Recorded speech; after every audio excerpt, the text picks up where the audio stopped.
नमस्कार, सुस्वागतम, वेलकम। मैं निधि शिमाली आपके अपने इस YouTube चैनल में आप सभी का स्वागत करती हूँ। और वर्ष 2023 प्रारंभ होने जा रहा है और इस वर्ष की शुरुआत में ही साल का सबसे बड़ा राशि परिवर्तन जो कि शनि देव करने जा रहे हैं वो होने वाला है। 17 जनवरी को मंगलवार के दिन रात्रि 8:02 पर शनि अपनी साधारण राशि मकर से अपनी मूल त्रिकोण की राशि कुंभ में प्रवेश कर जाएंगे। और आप सभी शनिदेव के बारे में तो जानते ही हैं कि वे कर्म फलदाता हैं, व्यक्ति को कर्मों के हिसाब से रिजल्ट प्रदान करते हैं। यदि आपने अपने जीवन में अच्छे कर्म किए हैं तो शनि के रिजल्ट बहुत अच्छे मिलेंगे, और यदि आपने कुकर्म किए हैं तो उसका दंड भी शनिदेव आपको इसी जन्म में देंगे। शनि मकर और कुंभ राशि के स्वामी ग्रह हैं और वे मेष राशि में नीच के और तुला राशि में उच्च के परिणाम दिखाते हैं।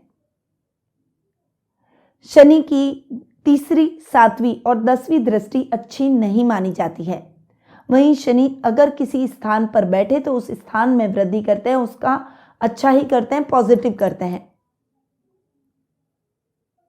शनि अगर वक्री हो जाए तो उनकी दृष्टियां भी उतनी ही वक्री होती है। वो समय बहुत कठिन हर व्यक्ति के लिए हो सकता है यदि उसने अच्छे कर्म नहीं किए हैं तो। और वर्ष 2023 में 17 जून से लेकर 4 नवंबर तक शनि वक्री रहेंगे। तो इस टाइम पीरियड के दौरान आपको विशेष ध्यान देने की आवश्यकता रहेगी। और वैसे भी आज मैं आपको देने जा रही हूं कर्क राशि वालों के लिए शनि के राशि परिवर्तन की जानकारी। और आप सभी जानते हैं कि कर्क राशि वालों को शनि की ढैया लगने वाली है, तो थोड़ा सा कर्क राशि वालों को सतर्क हो जाना चाहिए। कर्म ऐसे करें कि शनिदेव सदैव आप पर प्रसन्नचित्त रहें। अब जानते हैं कि कर्क राशि वालों के ऊपर शनि के इस गोचर का क्या परिणाम देखने को मिलेगा। सबसे पहले मैं आपको बता दूं कि ये जो मैं आपको राशिफल दे रही हूं ये चंद्र गणनाओं पर आधारित है और आप इस राशि परिवर्तन को चंद्र राशि के हिसाब से देख सकते हैं। और अगर आप अपनी खुद की पर्सनल जन्म कुंडली और गोचर की स्थितियों के आधार पर शनि की राशि परिवर्तन की गणना प्राप्त करना चाहते हैं, या फिर आपके मन में किसी और प्रकार के प्रश्न उठ रहे हैं, आपके जन्म कुंडली में ग्रहों की स्थिति के बारे में जानना चाहते हैं, किस नक्षत्र में आपका जन्म हुआ है उसके बारे में जानना चाहते हैं, तो आप टेलीफोनिक अपॉइंटमेंट और पर्सनल मीट के माध्यम से मुझसे जुड़ सकते हैं। अधिक जानकारी के लिए स्क्रीन पे दिए गए नंबरों पर जरूर संपर्क करें। अब बात करते हैं कर्क राशि की।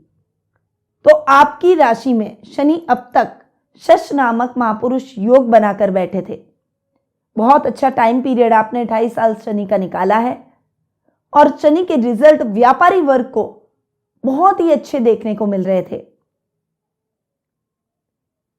परंतु 17 जनवरी को शनि आपके अष्टम भाव में आकर स्वग्रही होकर बैठेंगे, तो शश नामक महापुरुष आपके जीवन से खत्म हो जाएगा, उसका लाभ भी मिलना खत्म हो जाएगा। यहां शनि अष्टम भाव में बैठकर, क्योंकि ये खुद शनि का खुद का ही घर है और अष्टम भाव के शनि कारक ग्रह भी माने गए हैं, अतः अष्टम भाव को वो ठीक ही करेंगे। यात्राएं बहुत अधिक संपन्न होगी, परंतु वो यात्राएं आपके लिए सुखद और मंगलमय रहेगी। वहीं इस समय आपके गुप्त शत्रु समाप्त हो जाएंगे और शत्रुओं की संख्या में कमी आएगी। अचानक लाभ के योग आपके बढ़ते हुए दिखाई देंगे। कॉन्फिडेंस लेवल आपका बढ़ता हुआ दिखाई देगा और कार्य प्रणाली में आप दक्षता हासिल कर लेंगे। नए कार्यों की शुरुआत के लिए भी ये समय बहुत ही अच्छा है और रूटीन लाइफ में जो समस्याएं, बाधाएं आपके जीवन में चल रही थी वो बाधाएं भी अब खत्म हो जाएगी।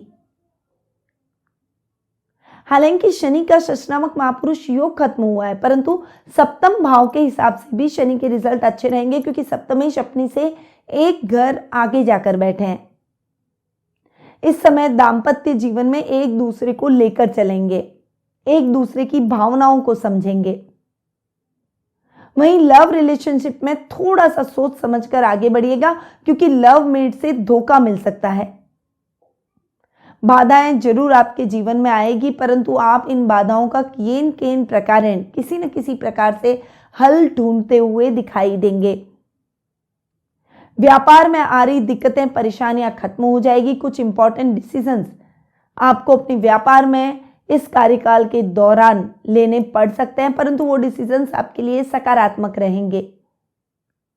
शनि की दृष्टियों पर आते हैं, क्योंकि आप सभी जानते हैं कि शनि की दृष्टियां अच्छी नहीं मानी जाती है। शनि अपनी तीसरी दृष्टि से आपके कर्म भाव को देख रहे हैं, सप्तम दृष्टि से आपके द्वितीय भाव को, और दशम दृष्टि से वे आपके पंचम भाव को देखते हुए दिखाई देंगे। अतः ये समय आपके लिए कर्म प्रधान होना चाहिए, क्योंकि इस समय कर्म में लापरवाही की तो शनि के परिणाम आपको भुगतने पड़ सकते हैं। रिजल्ट निराशाजनक होंगे और आप थोड़े से हतोत्साहित होते हुए दिखाई देंगे। इसीलिए भरकस मेहनत कीजिए और मेहनत में किसी भी प्रकार की लापरवाही न करें। पिता के साथ वाद विवाद की स्थितियों से बचें और उनका सम्मान करना सीखें, क्योंकि छोटी छोटी बातों में एक दूसरे से उलझना और उनका अनादर करना आपके तरक्की में बाधा उत्पन्न कर सकता है। इस समय सरकारी नौकरियों से जुड़े हुए लोगों को थोड़ा सा संभल कर रहना है। अधिकारियों से कोई भी बात न छुपाएं और साथ ही गलत तरीके से धन कमाने का प्रयास बिल्कुल भी ना करें। कुटुंब में भी आपके रिश्तेदारों के साथ आपके मतभेद हो सकते हैं। सामाजिक दायित्वों का निर्वहन करने के लिए थोड़ा सा तटस्थ होकर आगे बढ़ना पड़ेगा। ऐसी वाणी ना बोले जिससे किसी का मन आहत हो जाए, इसलिए बोलते समय शब्दों का चयन विशेष रूप से आपको संभल कर करना चाहिए। घर की महिलाओं का अनादर ना करें और उनका सम्मान करें और उन्हें प्रसन्नचित्त रखने का प्रयास भी करें। विद्यार्थी वर्ग के लिए थोड़ा सा कठिनाई भरा ये समय रह सकता है, इसीलिए विद्यार्थी वर्ग को मेहनत अधिक करनी पड़ेगी, तभी परिणाम आपको सकारात्मक देखने को मिलेंगे। मेहनत में किसी भी प्रकार की लापरवाही और कोताही न करें। संतान की से संबंधित कुछ चिंताएं आपकी बनी रहेगी, परंतु यदि आप सही मार्गदर्शन उन्हें प्रदान करेंगे तो जल्द ही वे अपने लक्ष्य की तरफ केंद्रित दिखाई देगी।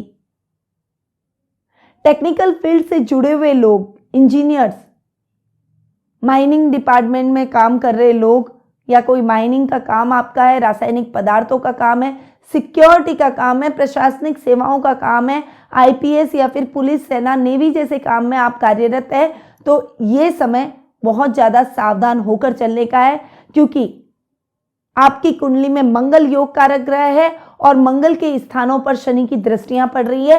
कर्म भाव पर भी शनि दृष्टि डाल रहे हैं और पंचम भाव पर भी शनि दृष्टि डाल रहे हैं, जो कि दोनों मंगल के स्थान है, यानी मंगल इन स्थानों के स्वामी हैं। इसलिए थोड़ा सा सतर्क होकर अपने जीवन में आगे बढ़ें। और खासकर जब 17 जून से लेकर 4 नवंबर तक का समय आए जिसमें शनि वक्री हो रहे, उस समय आपको विशेष रूप से ध्यान रखने की आवश्यकता है, क्योंकि इस समय लापरवाही की गई भारी पड़ सकती है। नौकरी से भी हाथ धोना पड़ सकता है, इसलिए थोड़ा सा संभल कर चलें। अब कुछ उपाय ले लेते हैं ताकि ये जो शनि वक्री होंगे, शनि की वक्र दृष्टियां आपके कर्म भाव, आपके पंचम भाव और द्वितीय स्थान पर पड़ेगी, तो इन दृष्टियों से बचने के लिए कुछ उपाय बेहद आवश्यक है और उपाय उस छाते के समान होते हैं जो कि बारिश से हमें बचाता है।